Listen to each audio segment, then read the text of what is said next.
Hi, I'm Nancy at Kneble's Auto Service Center, and this is Stephanie. Hi! Valentine's Day is coming upon us fast, and we want to wish everyone a wonderful Valentine's Day. You know what? We have some out-of-the-box ideas for you to give to your loved ones. Do you want to put a spark in your relationship? Then give them a certificate for spark plugs. That's a good one. How about steer them in the right direction and give them a certificate for a steering flush?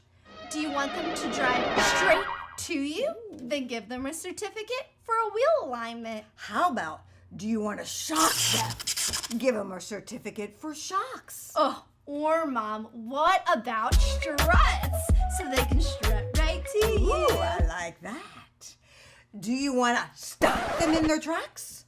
Well, then give them the certificate for a brake job. Oh, that's clever. I like that.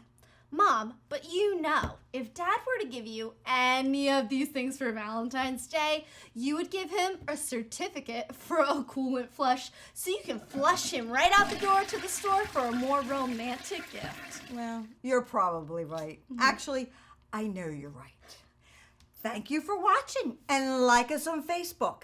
Share the video with others. And we'd love to hear your ideas of what you're doing for your loved one on Valentine's Day. Thank you.